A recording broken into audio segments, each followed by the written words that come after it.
Una de las cosas interesantes acerca de cómo llegó a ser escrito un curso de milagros es el proceso mismo de cómo se escribió y la historia que lo rodea, pues proveen un ejemplo perfecto de los principios básicos del mismo. El mensaje central del curso es que la salvación llega en cualquier instante en que dos personas se unen para compartir un interés común o trabajar hacia una meta común. Las dos personas responsables del curso de milagros fueron Helen Schucman, quien falleció en febrero de 1981, y William Thetford. Ellos eran psicólogos del Columbia Presbyterian Medical Center en New York City, USA. Bill había llegado allí primero, en 1958, y era el director del departamento de psicología. Helen se unió a él pocos meses después. Durante los primeros 7 años de su relación, tuvieron muchas dificultades el uno con el otro. Sus personalidades eran totalmente opuestas. Aun cuando en un nivel trabajaban muy bien juntos, en el nivel personal existía una gran tensión y ambivalencia. No solo existían dificultades debido a su propia relación, sino que tenían dificultades con otros miembros del departamento, con otros departamentos del Medical Center y en su trabajo en otras disciplinas con otros centros médicos. Era la atmósfera típica de una universidad o centro médico grande, y Columbia no era distinta a ningún lugar de estos. El punto crucial surgió un día de primavera en 1965, cuando Helen y Bill tenían que cruzar la ciudad para ir al Cornell Medical Center, donde asistirían a una reunión interdisciplinaria corriente. Por lo general, estos eran asuntos muy desagradables, llenos de rivalidades y ofensas, algo común en un medio universitario. Helen y Bill también formaban buena parte de ello, juzgando y criticando a otras personas. Pero este día, justo antes de partir para la reunión, Bill, que era un hombre más bien callado y modesto, hizo algo fuera de lo usual. Le dio un discurso apasionado a Helen en el cual le dijo que él consideraba que tenía que haber una mejor forma de manejar estas reuniones y la clase de problemas que surgían en las mismas. Sentía que tenían que ser benévolos y menos duros en vez de ser tan competitivos y críticos. Igualmente inesperada y ajena a su carácter fue la respuesta de Helen. Ella estuvo de acuerdo y se comprometió con él a encontrar esa otra forma. Este acuerdo no iba con la manera de ser de ellos, pues tendían más bien a criticarse que a aceptarse mutuamente. El unirse fue un ejemplo de lo que el curso llama un instante santo. En un nivel del cual ninguno de ellos tenía conciencia, ese instante fue la señal que abrió la puerta a toda una serie de experiencias que Helen empezó a tener, tanto despierta como en sueños. Mencionaré algunas de ellas, las cuales tienen tanto una fuerte naturaleza psíquica como un fuerte aspecto religioso, puesto que la figura de Jesús empieza a aparecer progresivamente en forma regular. Lo que hacía de esto algo inesperado era la posición que Helen había adoptado en ese momento de su vida. Ella estaba en sus 50 y había asumido el papel de atea militante, disfrazando astutamente su amargo resentimiento hacia un Dios que ella consideraba no había obrado bien con ella. Así que era agresiva hacia cualquier clase de pensamiento que ella juzgara dudoso o ambiguo e incapaz de ser estudiado, medido y evaluado. Ella era una psicóloga investigadora muy buena, tenía una mente aguda, analítica y lógica, y no toleraba ningún tipo de pensamiento que se desviara de eso. Desde que era niña, Helen tenía cierta capacidad psíquica, como para ver cosas que no estaban ahí.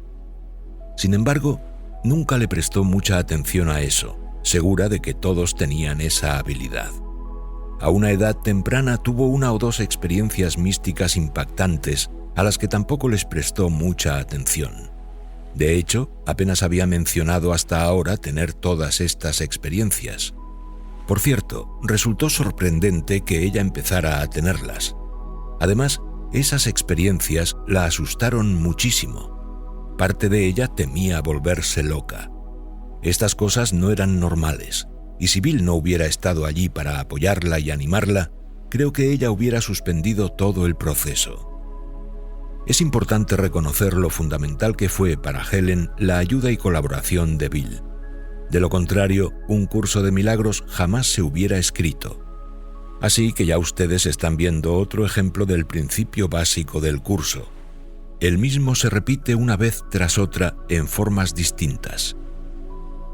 Nadie puede entrar en el cielo solo. Si Helen y Bill no se hubieran unido en esta empresa, no habría curso. Toda una serie de experiencias que Helen tuvo durante el verano llegaron como en episodios. La misma le llegaba en segmentos durante la vigilia. No era un estado de sueño. La serie de experiencias empezó con ella caminando a lo largo de una playa desierta donde encontró un bote encallado en la arena. Se dio cuenta de que su trabajo era sacar el bote de la playa y tirarlo al agua. Sin embargo, no había forma en que ella pudiera hacerlo, puesto que el bote estaba demasiado encallado en la arena. En medio de esto apareció un extraño quien le ofreció ayuda. Entonces Helen observó que en el fondo del bote había lo que ella describió como un antiguo aparato receptor y proyector. Ella le dijo al extraño: «Quizá esto nos ayude». Pero él dijo: «Todavía no estás lista para eso, déjalo ahí». Y él sacó el bote de la playa y lo tiró al agua. Cada vez que había problemas y mares tormentosos, este hombre siempre aparecía para ayudarla. Después de un tiempo, ella reconoció que el hombre era Jesús, aun cuando él no lucía como usualmente pensamos de Jesús. Siempre estaba cerca para ayudarla cuando las cosas se ponían difíciles. Finalmente, en la última escena de esta serie, el bote alcanzó su destino en lo que parecía un canal, donde todo era calmado, quieto y pacífico. Había una caña de pescar en el fondo del bote y al final del cordel, en el fondo del mar, había un cofre del tesoro. Helen vio el cofre y se emocionó mucho, porque en ese momento de su vida le gustaba mucho todo tipo de joyas y cosas bonitas. Anhelaba descubrir qué había en el cofre. Lo sacó, pero fue grande su desilusión cuando al abrirlo solo vio un libro negro grande. Eso era todo lo que había allí. En el lomo del libro estaba escrito el nombre Aesculapius, el dios griego de la sanación. Helen no reconoció el nombre en ese momento. Fue solo años después, cuando el curso se había escrito a máquina y se había puesto en carpetas para tesis, cuando ella y Bill se dieron cuenta de que lucía exactamente como el libro que ella había encontrado en el cofre del tesoro. Ella miró el cofre del tesoro nuevamente y esta vez él mismo tenía un collar de perlas a su alrededor. Unos días más tarde tuvo un sueño en el que una cigüeña volaba sobre algunas poblaciones y en su pico llevaba un libro negro con una cruz dorada encima. Una voz le dijo: «Este es tu libro». Esto fue justo antes de que el curso llegara. Hubo otra experiencia interesante en la cual Helen se vio a sí misma caminando hacia una cueva.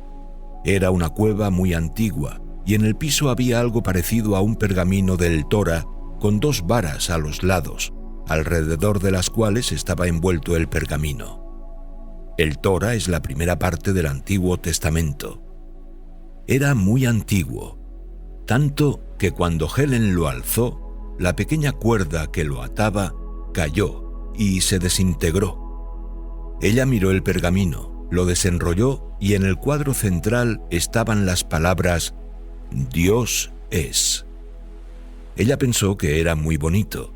Luego lo desenrolló un poquito más y había un panel en blanco a la izquierda y otro panel en blanco a la derecha. Y esta voz le dijo: «Si miras a la izquierda podrás leer todo lo que ha sucedido en el pasado, y si miras a la derecha podrás leer todo lo que sucederá en el futuro». Pero ella dijo: «No, eso no me interesa. Todo lo que quiero es el panel central». Así que Helen enrolló nuevamente el pergamino para que lo único que se viera fueran las palabras «Dios es». Entonces la voz le dijo: «Gracias, esta vez lo lograste». En ese momento ella reconoció que había pasado un tipo de prueba que evidentemente no había logrado pasar antes. Lo que esto realmente significaba era que ella había expresado un deseo de no hacer mal uso de la habilidad que tenía. En otras palabras, no utilizarla para ningún tipo de poder o curiosidad. Lo único que ella verdaderamente buscaba era el presente, donde se encuentra Dios.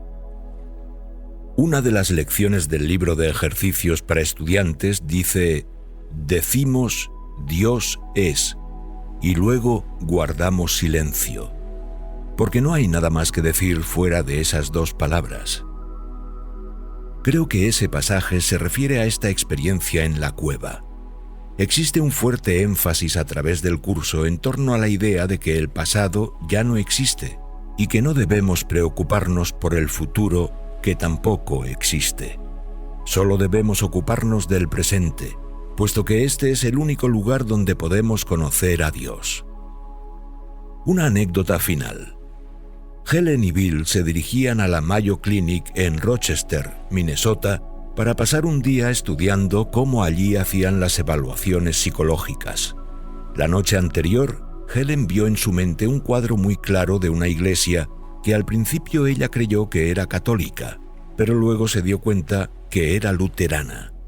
La vio tan claramente que la dibujó. Mientras la contemplaba, en su visión se convenció de que ella y Bill verían esta iglesia cuando su avión estuviera aterrizando en Rochester. Esta iglesia, pues, se convirtió en un símbolo muy poderoso de su cordura, pues para entonces dudaba de la misma, ya que realmente no podía comprender todas estas experiencias internas. Ella sentía que si podía ver la iglesia, esto le aseguraría que no estaba loca. Sin embargo, cuando aterrizaron, no vieron la iglesia. Helen se puso frenética, así que Bill contrató un taxi para que los llevara a cada iglesia en Rochester. Creo que había cerca de 26 iglesias en la ciudad, pero no encontraron la iglesia de Helen. Ella se encontraba muy molesta, pero no había nada más que hacer esa noche. El siguiente fue un día muy ocupado, y por la noche regresaban a New York. Mientras esperaban en el aeropuerto, Bill, que siempre era bueno para este tipo de cosas, escogió casualmente un libro sobre Rochester que creyó le gustaría a Louis, el esposo de Helen. El libro contenía la historia de la Mayo Clinic, y al hojearlo, Bill vio una lámina idéntica a la iglesia que Helen había descrito. Estaba en el viejo solar donde se encontraba la Mayo Clinic, puesto que la iglesia había sido demolida para construir la clínica. Helen la había visto como sobrevolando, puesto que la iglesia ya no estaba allí. La estaba mirando hacia abajo en el tiempo. Esto la hizo sentir algo mejor, pero este no es el final del relato. Helen y Bill tenían que cambiar de avión en Chicago. Ya era tarde en la noche y estaban cansados. Estaban sentados en el aeropuerto cuando Helen vio a una mujer sentada frente al área de espera ocupada en algo. Helen captó que la mujer estaba muy inquieta, aun cuando no había señales externas al respecto. Se dirigió a la mujer, algo que normalmente no hubiera hecho, pero que realmente sintió el impulso de hacer. Justamente la mujer estaba muy inquieta. Acababa de abandonar a su esposo e hijos y se iba a New York, donde nunca había estado antes. Tenía solo $300 que iba a usar para alojarse en New York y además estaba aterrorizada porque jamás había volado. Helen le ofreció su amistad y la llevó donde se encontraba Bill, y juntos la cuidaron en el avión. Ella se sentó entre los dos y le contó a Helen que planeaba alojarse en la iglesia luterana, puesto que ella era luterana. Entonces Helen escuchó una voz interna: «Y esta es mi verdadera iglesia». Helen comprendió que lo que Jesús quería decir era que una verdadera iglesia no es un edificio, sino ayudar y unirnos a otra persona. Cuando llegaron a New York, Helen y Bill alojaron a su nueva amiga en un hotel. Durante los siguientes días, curiosamente, se encontraban continuamente al azar. Creo que Bill se la encontró una vez en Bloomingdale's, un gran almacén en New York. Helen la invitó a cenar 1 o 2 veces. Eventualmente la mujer regresó a su familia, pero se mantuvo en contacto con Helen, enviándole tarjetas de Navidad, etc. Una vez llamó a Helen mientras yo estaba en casa de esta. La historia es importante para demostrar que no es el fenómeno psíquico en sí lo que importa, sino más bien el propósito espiritual detrás de él. En este caso, el de ayudar a otra persona. Un día, a mediados de octubre, Helen le dijo a Bill: «Creo que haré algo muy inesperado». En ese momento, Bill le sugirió que consiguiera una libreta y escribiera todas las cosas que pensara o escuchara o cualquier sueño que tuviera. Helen empezó a hacerlo así. Ella sabía taquigrafía y podía escribir muy rápido. Una noche, un par de semanas después, escuchó que esta voz le decía: «Este es un curso de milagros. Por favor, toma notas». Le dio tal pánico que llamó a Bill por teléfono y le dijo: «Esta voz sigue diciéndome estas palabras. ¿Qué hago?». Bill dijo algo por lo cual generaciones futuras lo llamarán bendito. Él dijo: «¿Por qué no haces lo que dice la voz?». Helen lo hizo. Empezó a tomar dictado que 7 años más tarde terminó como los 3 libros que ahora tenemos, llamados Un curso de milagros. La experiencia de Helen con la voz era como la de una grabadora interna. Ella podía conectar y desconectar la voz a su antojo. Sin embargo, no la podía desconectar por mucho tiempo porque se ponía inquieta. Ella podía escribir lo que la voz decía aun cuando ésta hablaba muy rápidamente. Así que la taquigrafía de Helen fue muy útil. Esto lo hacía plenamente consciente. No era escritura automática. No estaba bajo trance o algo semejante. Podía estar escribiendo y si sonaba el teléfono, soltaba la pluma y atendía el asunto telefónico y luego regresaba a escribir y continuaba donde había quedado. A menudo podía reanudarlo en el mismo lugar. Esto es aún más admirable cuando uno se da cuenta de que gran parte del curso está escrito en verso libre, sin rima, pentámetro yámbico. Ella hacía esto sin perder la métrica o el sentido de lo que estaba diciendo la voz. Tal vez lo que más asustaba a Helen era que la voz se identificaba a sí misma como Jesús. Gran parte del curso está escrito en primera persona, donde Jesús habla sobre su crucifixión. No puede haber duda alguna respecto a la identidad de la voz. Sin embargo, el curso dice que no es necesario creer que la voz es la de Jesús para beneficiarse de lo que dice un curso de milagros. Yo creo que resulta más fácil si lo creemos de modo que no haya que hacer gimnasia mental mientras lo leemos, pero no es necesario para poner en práctica los principios del curso. El curso mismo nos lo dice. Hay una sección sobre Jesús en el manual para maestros donde dice que no es necesario aceptar a Jesús en nuestras vidas, pero que Él nos ayudará más si se lo permitimos. En la mente de Helen no había duda de que la voz era la de Jesús, y esto le producía más miedo aún. Esta no era una experiencia feliz. Ella lo hacía porque en alguna forma consideraba que era lo que debía hacer. Una vez ella se quejó amargamente a Jesús: «¿Por qué me escogiste? ¿Por qué no escogiste a una linda y santa monja o alguien parecido? Yo soy la última persona en el mundo que debería estar haciendo esto». Y él dijo: «No sé por qué dices eso, porque después de todo lo estás haciendo». Ella no pudo discutir con él, puesto que ya lo estaba haciendo, y evidentemente era la selección perfecta para ello. Diariamente ella anotaba en su libreta de taquigrafía el dictado del curso. Al día siguiente, cada vez que el tiempo lo permitía en sus ocupados calendarios, le dictaba a Bill lo que había recibido y él lo pasaba a máquina. Bill ha dicho bromeando que por lo general tenía que tener un brazo alrededor de Helen para sostenerla, mientras que escribía con el otro. Helen tenía gran dificultad aún para leer lo que había escrito. Así fue como se tomó originalmente un curso de milagros. Como dije, el proceso tomó aproximadamente un período de 7 años. Helen y Bill no hicieron correcciones.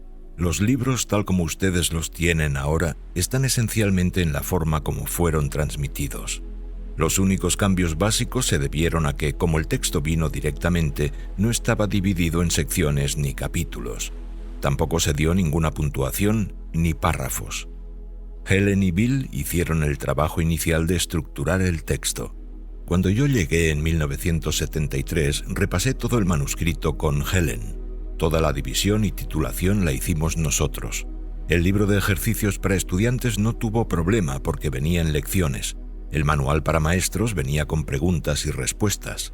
Era en el texto donde básicamente existía el problema, pero frecuentemente el material original se dictaba en secciones lógicas, así que el dividirlo en secciones y capítulos no fue difícil. Sentíamos que a través de todo este proceso actuábamos bajo la guía de Jesús, así que todo lo que hicimos fue tal como Él lo quería. Un curso de milagros se terminó en el otoño de 1972, y yo conocí a Helen y a Bill en el invierno de ese mismo año.